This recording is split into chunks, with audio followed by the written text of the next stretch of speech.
Les découvertes de Marie Curie en matière de radiation ont changé le monde. Elle est devenue l'une des femmes les plus importantes de la science et ses recherches sont encore importantes pour les scientifiques et les médecins d'aujourd'hui. Elle est devenue la première personne, homme ou femme, à remporter 2 fois le prix Nobel. La découverte par Marie de l'élément radium a permis de percer les mystères de l'atome. Pourtant, elle était issue d'une situation des plus improbables. Marie Curie nous a montré qu'à force de travail et de détermination, tout est possible. Dans la biographie de cette semaine, on rencontre Marie Curie, pionnière scientifique. C'est comme si un nouveau monde s'ouvrait à nous, le monde de la science. Maria Salomé Sklodowska est née le 7 novembre 1867 à Varsovie en Pologne. Elle est le cinquième enfant de Władysław et Bronisława Sklodowska, tous deux enseignants. Ils enseignaient tous deux la physique et les mathématiques au lycée, et bien que Bronisława ait donné naissance à 5 enfants en 8 ans et qu'elle ait été atteinte de tuberculose, elle dirigeait à plein temps une école privée pour les filles. Ce n'est qu'après la naissance de Maria qu'elle prend enfin sa retraite. À la suite d'une série de mauvais investissements, la famille avait malheureusement perdu ses économies, ce qui l'obligeait à prendre pension dans l'école privée où Bronislawa avait enseigné. Cela signifie que les enfants n'ont jamais d'intimité et qu'ils doivent se tenir tranquilles et bien se comporter en tout instant. Comme on vient de le dire, Bronislawa souffrait de tuberculose. Terrifiée à l'idée de transmettre cette maladie pulmonaire à ses enfants, elle refusait de les prendre dans ses bras ou de leur témoigner une quelconque affection physique. Lorsque Maria, surnommée Mania, eut environ 5 ans, la famille parvint à se loger mais dut prendre des pensionnaires pour joindre les deux bouts. Mania n'avait pas de chambre à elle mais devait dormir sur le canapé de la salle à manger. Dans le cadre de ses tâches, elle devait se lever tôt pour mettre la table pour le petit déjeuner. Mania était fascinée par les instruments que son père, professeur de physique, conservait dans son petit bureau, en particulier l'électroscope. Lorsqu'elle entre à l'école en 1874, à l'âge de 6 ans, elle est la plus jeune et la plus petite des enfants. Pourtant, elle se révèle rapidement être l'une des plus intelligentes de sa classe. Dotée d'une excellente mémoire, elle est souvent choisie pour réciter des poèmes aux visiteurs. C'est une activité que la jeune fille, extrêmement timide, déteste. La vie en Pologne était difficile durant la seconde moitié du XIXe siècle. Varsovie est sous domination russe. La guerre interdisait de parler polonais ou d'apprendre l'histoire de la Pologne. Cependant, ces lois se sont totalement retournées contre eux, ce qui a poussé de nombreux Polonais, y compris la famille de Mania, à être encore plus fiers de leur héritage polonais. Et si l'on trouve cette histoire anodine, demandons-nous si les Français ne vivent pas la même histoire actuellement. Redeviendront-ils fiers de leur pays un jour? On ne sait pas. Revenons à nos moutons. Mania rêvait d'accomplir de grandes choses et de faire honneur à son pays.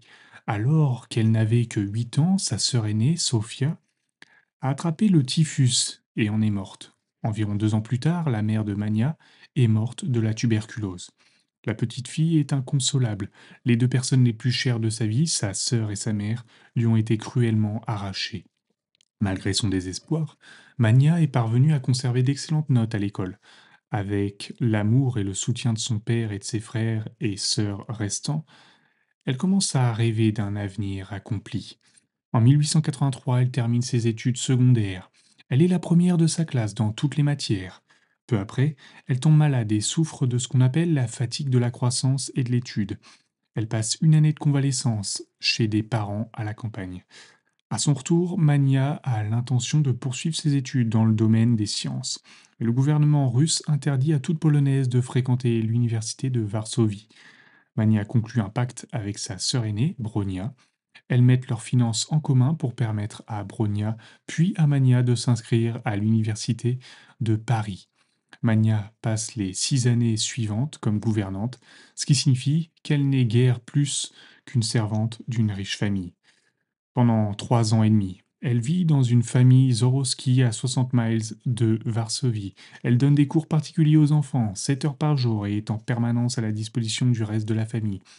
Avec l'accord de son père, elle apprend également à lire et à écrire à des enfants de paysans locaux, une activité illégale pour laquelle elle aurait dû être sévèrement punie. Elle utilise chaque instant de son précieux temps libre pour étudier. À cette époque, Mania commence également à assister aux réunions secrètes de l'université flottante. Les membres y lisent des ouvrages scientifiques et autres qui ont été interdits par les Russes parce qu'ils pensaient qu'ils pouvaient susciter des idées rebelles. Après un an passé chez les Sorovski, Mania a rencontré leur fils aîné qui revenait de l'université. Mania et lui, alors âgés de 19 ans, tombent rapidement amoureux. Cependant, les Sorovski refusent que leur fils épouse une gouvernante pauvre. Le couple malheureux se sépare, mais Mania continue de travailler pour la famille car Bronia dépend d'elle pour payer ses études. Pour surmonter ce chagrin d'amour, Mania se lance dans les études. Elle se concentre sur la physique et la chimie.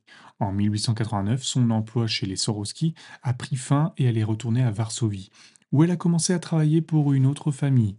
L'un de ses cousins dirige le musée de l'industrie et de l'agriculture de Varsovie, un laboratoire où les étudiants polonais, dont Mania, peuvent étudier les sciences. En 1891, Maria a économisé suffisamment d'argent pour rejoindre Bronia à Paris. C'est là qu'elle change son nom en Marie, la version française donc de son prénom. Vivant avec Bronia et son nouveau mari, Marie fréquente l'université de la Sorbonne. Très vite, elle se lasse des trajets et s'installe dans le quartier étudiant, vivant dans un minuscule grenier sans éclairage adéquat, avec seulement un poêle à charbon. Elle a très peu d'argent, mange mal, doit payer ses cours et travaille de longues heures à la bibliothèque de l'université pour y parvenir. Pourtant, elle trouve son travail si satisfaisant que les difficultés en valent la peine. Marie doit travailler beaucoup plus dur que ses camarades de classe en raison de sa compréhension limitée de la langue française. Malgré tout, elle obtient son diplôme en 1893 avec une maîtrise en physique. Elle obtient également les meilleures notes de sa classe. En outre, elle obtient une bourse qui lui permet d'entamer des études en vue de l'obtention d'un second diplôme, en mathématiques cette fois.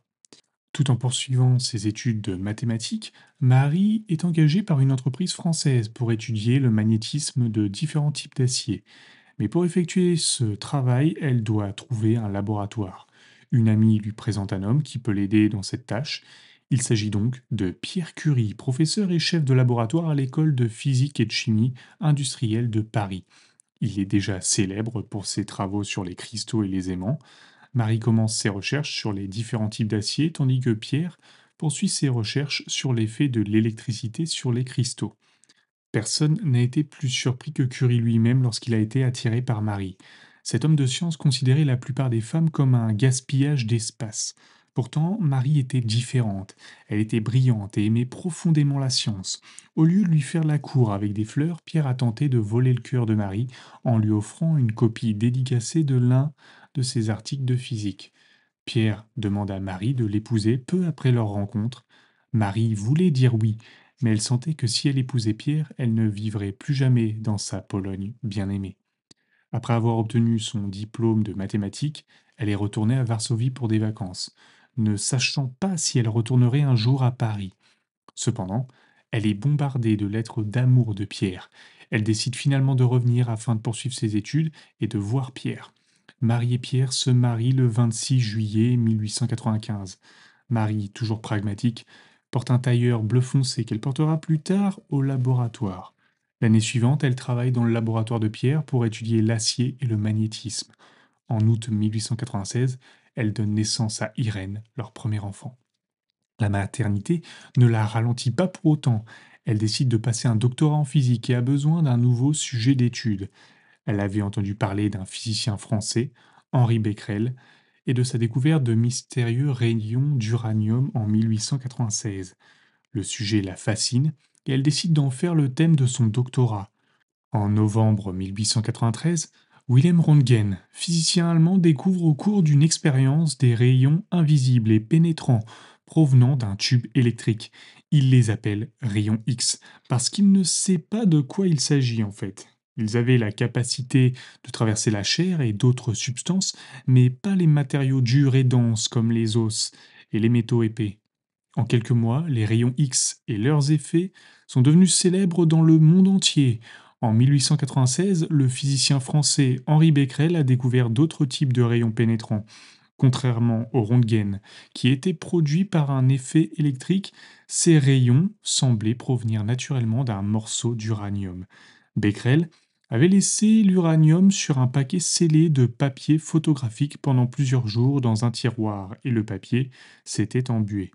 L'uranium semblait produire des sortes de rayons invisibles qui pouvaient traverser l'épais papier noir. La plupart des scientifiques ignorent les rayons d'uranium, mais pas Marie Curie. Elle se lance dans l'étude et commence par chercher systématiquement des rayons de type uranium provenant d'autres éléments. Après avoir passé en revue les 70 éléments, elle a découvert que le thorium émettait des rayons. Ensuite, Marie a analysé des roches contenant plus d'un élément, et comme elle s'y attendait, la plupart des rayons de type uranium étaient émis par des roches appelées pegland. Cela s'explique par le fait qu'elles contiennent de l'uranium ou du thorium. Mais à sa grande surprise, la pegland émet plus de rayons qu'elle ne le pensait. Une question se pose alors. Quelle est la cause de ce rayonnement supplémentaire? Après avoir vérifié ses résultats plus de 20 fois, Marie annonce en juillet 1898 qu'elle a trouvé un nouvel élément. Elle le nomme polonium, en référence à sa Pologne bien-aimée. En même temps, elle invente le mot radioactif pour décrire le polonium, l'uranium et le thorium. En décembre 1898, Marie annonce la découverte d'un autre élément encore plus radioactif, le radium. Mais ce n'est que le début, car des années de travail les attendent. Marie et Pierre doivent prouver à leurs collègues scientifiques que le polonium et le radium existent. Pour ce faire, ils doivent produire les deux éléments sous leur forme la plus pure, déterminer le poids des atomes et montrer que chaque élément a un poids atomique différent de celui de n'importe quel autre élément. Mais leur premier objectif était de produire du radium pur. Pour ce faire, ils avaient besoin de deux choses, beaucoup de pegblende et un grand laboratoire. La pegblende provenait d'une mine en Autriche et les Curie ont pu l'acheter à bas prix. Il a été plus difficile en revanche de trouver un laboratoire. La seule pièce disponible donc est un hangar froid qui fuit près du travail de Pierre, mais il leur fournit la source dont ils ont besoin. Marie doit faire fondre la pec blande dans d'énormes marmites et la remuer à l'aide d'une tige d'acier presque aussi grande qu'elle. Malgré ce travail difficile, elle est déterminée à découvrir tout ce qu'elle peut sur la radioactivité. Entre 1900 et 1903, Marie publie de nombreux articles sur ses travaux. Pendant cette période, elle termine également son doctorat en essayant de produire du radium pur. Et comme si ça ne suffisait pas, en 1900, elle commence à enseigner à l'école normale de Sèvres, en banlieue parisienne. Et bien sûr, elle élève sa fille Irène. Le 21 juillet 1902, Marie indique enfin le poids d'un atome de radium. Il s'agit d'une avancée majeure. Le poids de l'atome de radium étant différent du poids atomique de tout autre élément, ça prouvait que Marie avait découvert un nouvel élément. Marie et Pierre auraient pu s'enrichir en s'arrogeant tous les droits sur le radium.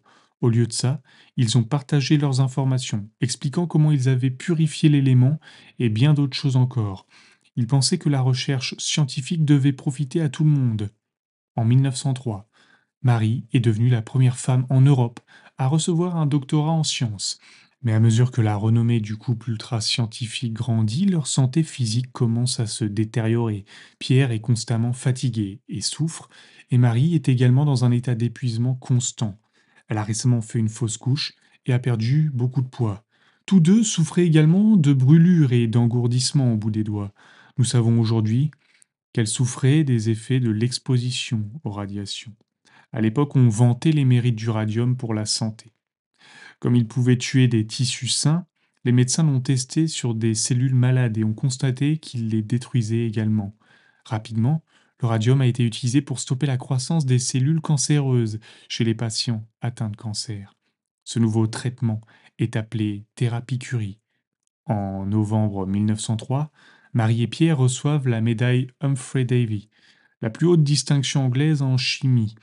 Mais la plus grande consécration survient un mois plus tard, lorsqu'il remporte, avec Henri Becquerel, le prix Nobel de physique.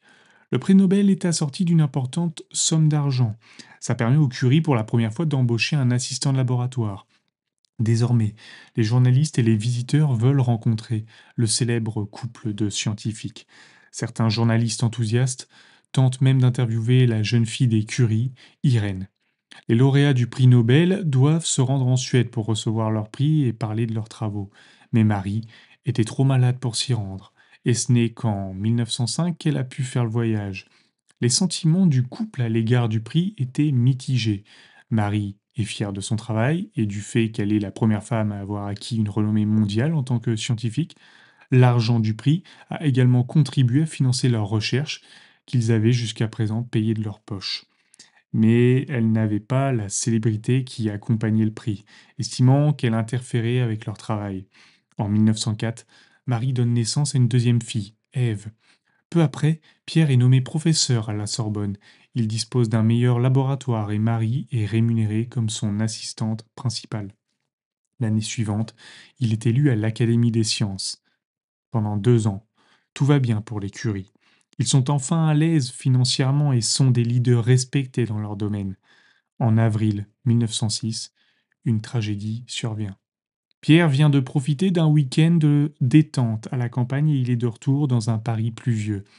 Pierre était en train de faire des courses sous la pluie lorsqu'il s'engagea sur la route et tomba devant une voiture à cheval. Le cheval effrayé se cabre et ses sabots manquent Pierre, mais les roues arrière lui écrasent le crâne, le tuant sur le coup. Lorsque la nouvelle de la mort d'un scientifique célèbre se répand, il faut empêcher la foule de s'en prendre au conducteur innocent. Marie, elle, n'apprend la tragédie qu'en rentrant chez elle, le soir même. Elle est dévastée par la mort de son mari. Cependant, elle se souvient de ce qu'il lui avait dit un jour. Quoi qu'il arrive, même si l'on devient comme un corps sans âme, il faut travailler. Aussi, lorsqu'on lui propose le poste de son mari à la Sorbonne, elle accepte. Avant son premier cours, les journalistes, les étudiants et les curieux se pressent dans le hall pour voir la première enseignante de l'Institut. Ils se demandent si elle va faire l'éloge de son mari ou si elle va s'effondrer sous la pression. Au lieu de ça, elle se met à parler tranquillement, reprenant là où Pierre s'était arrêté lors de son dernier cours. L'un des plus grands regrets de Marie est que Pierre soit mort sans jamais avoir eu son propre laboratoire permanent. C'est avec une grande satisfaction qu'en 1909, des plans ont été mis en place pour créer l'Institut du radium à Paris. Il comprendra un laboratoire que Marie supervisera et qui sera connu sous le nom de Pavillon Curie. Travaillant toujours aussi dur, Marie note que Lord Kelvin, un physicien écossais, a suggéré que le radium n'était pas un élément puisqu'on a découvert qu'il dégageait de l'hélium, qui lui-même est un élément. Elle continue à fabriquer du polonium et du radium encore plus purs. En 1910, elle a produit du radium pur et a montré qu'il s'agissait d'un métal blanc brillant. Elle trouve même son point de fusion qui est de 700 degrés Celsius. En 1910, Marie a également publié son ouvrage de 971 pages, Treatise on Radioactivity, traité sur la radioactivité, et en 1911, elle reçoit un autre grand honneur, le prix Nobel de chimie, qui lui est décerné à elle seule pour avoir fabriqué du radium pur. En 1911, le Congrès de radiologie, un groupe international de scientifiques spécialisés dans les rayonnements, décide de créer une nouvelle entité de mesure pour les rayonnements et l'appelle le Curie. Marie insiste sur le fait qu'elle est la seule à pouvoir se charger de déterminer la taille exacte d'une unité Curie. C'est un travail minutieux, mais elle le fait en l'honneur de Pierre. En 1911, Marie n'est pas élue à l'Académie des sciences. Nombreux sont ceux qui pensent que c'est simplement parce qu'elle est une femme et que ses travaux scientifiques sont de la plus haute qualité. À ce moment-là, sa vie privée est suivie de près par les journaux et son amitié avec son collègue physicien Paul Langevin suscite un grand intérêt. Très perturbée par toute cette attention, Marie tombe malade. Après un traitement, elle séjourne en Angleterre chez son ami Hertha Harton. En 1914, l'Institut du radium de l'Université de Paris est terminé, l'année même où débute la Première Guerre mondiale. Marie se lance dans l'effort de guerre. Elle met en place des appareils de radiographie pour les hôpitaux afin de les aider à localiser les balles et les éclats d'obus dans les plaies des soldats blessés. Elle met également en place un cours de formation à l'utilisation des appareils de radiographie. À la fin de la guerre, en 1918, Marie devient directrice de l'Institut du radium à Paris. L'Institut devient un centre mondial de physique et de chimie des rayonnements.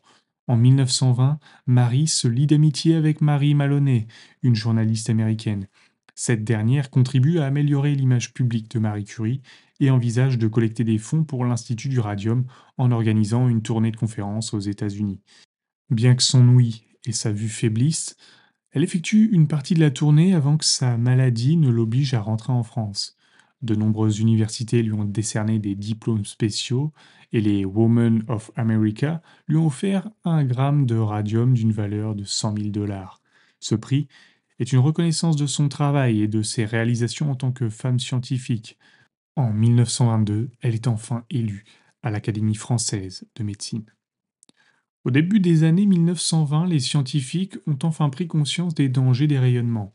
Les personnes travaillant avec des matières radioactives commencent à prendre des précautions. Mais pour Marie, il est trop tard. Les effets de radiation ont probablement causé les cataractes dans ses yeux qui la menacent maintenant de cécité, autrement dit de devenir aveugle. Elle a dû subir 4 opérations pour enlever les cataractes, mais elle ne voulait pas que ça se sache. Elle ne voulait pas que les gens pensent qu'elle était vieille et sans défense. Marie continue de superviser les travaux dans ses propres laboratoires à Paris. Elle voyage également pour collecter des fonds afin de financer les recherches menées par de jeunes scientifiques. En 1928, elle subit une dernière opération de la cataracte. Sa fille Ève s'occupe d'elle alors, et après une nouvelle maladie, elle meurt le 4 juillet 1934 en Suisse. Elle succombe à une anémie aplasique, un manque de globules rouges causé par une exposition prolongée aux radiations. L'héritage de Marie Curie s'est perpétré à travers sa fille Irène. En 1935, elle et son mari Frédéric ont reçu le prix Nobel de chimie. En 1995, Marie et Pierre ont été réinhumés au Panthéon de Paris. Elle est la première femme à recevoir cet honneur sur la base de ses propres réalisations. Mais si Marie Curie est la première de nombreux événements et réalisations, elle est surtout celle qui a permis à des générations de femmes après elle de rêver, d'accomplir de grandes choses dans le monde scientifique comme dans tant d'autres domaines intellectuels. Merci d'avoir écouté cette vidéo. Si tu ne veux pas manquer les suivantes, abonne-toi et on se dit à une prochaine.